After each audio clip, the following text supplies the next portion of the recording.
Wanted to make a quick video to explain some of the criteria that I used while I was designing my fill station at home here. I had a couple different goals that I wanted to keep in mind while I was doing this. I knew that I wanted to be able to fill and bank air. I knew that I wanted to be able to fill and bank nitrox or some type of mix. I knew that I wanted to be able to make nitrox with a nitrox stick. And when I did that, I wanted to be able to analyze both through the stick as well as on the output side of the compressor just to verify my mix. I knew that I wanted to be able to make custom nitrox or trimix blends. And to do that, I knew that I needed to be able to boost either oxygen or helium supply depending on those supply levels. So that was kind of the basic criteria or goals that I had when building this. And I'll take you through the design now. You can see the compressor here is sort of at the heart of the system. And on the input side of that, I have my nitrox stick. So I can either just fill air through the stick, not adding any additional oxygen. And then on the output side of the compressor, that goes through my manifold where I'll have two air bank cylinders, both 5,000 psi, 454 cubic foot. I also have two additional cylinders, same size, that I'll use to bank nitrox or some type of mix. On the input side again, you can see when I'm using my nitrox stick, I have my oxygen supply cylinder over here. And depending on what operation I'm doing, whether I'm using the stick or whether I'm making a custom blend, I'll switch the nipple on that cylinder.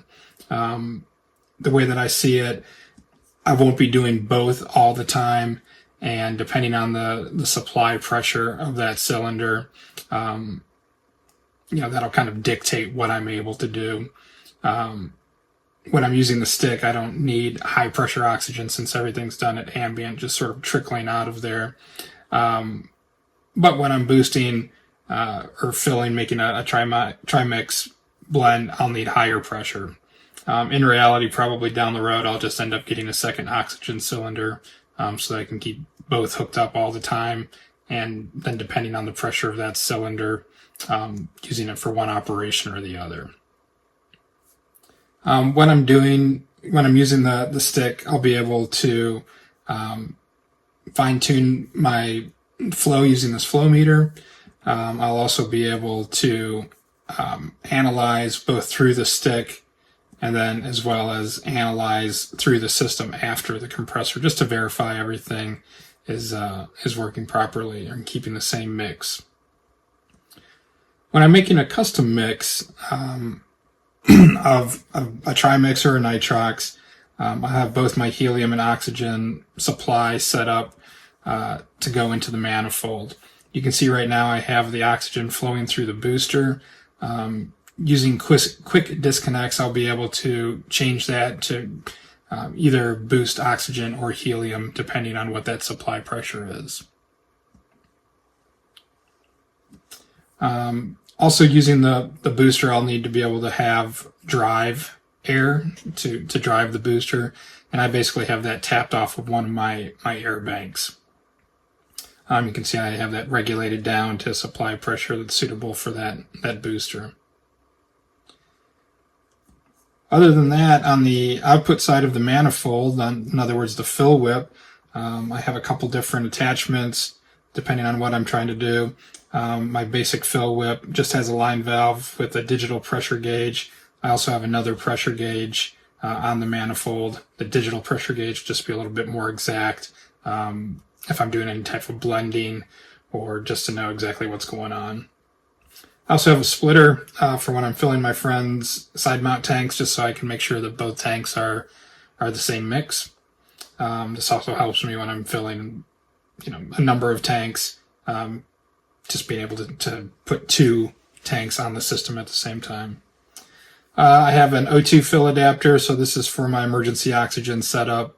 I'll be able to fill my own cylinder at home And then, of course, a couple different yoke adapters for non-DIN tanks. Everything else is pretty much DIN as far as my equipment.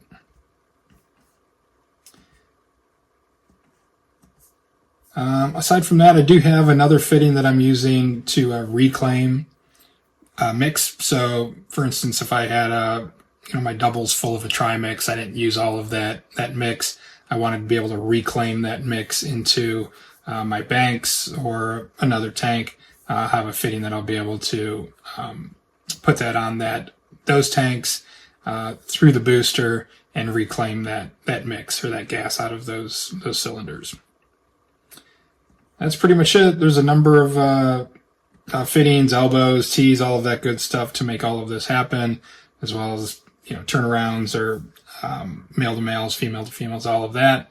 But that's pretty much the system as I had it designed. This took a good amount of time to think through this, how I wanted to do it, and several different iterations of that as I learned new things. A lot of this I just taught to myself. So by reading certain websites and documentation online with the CGA and a number of manufacturers. So that's pretty much it. Hope you enjoyed it.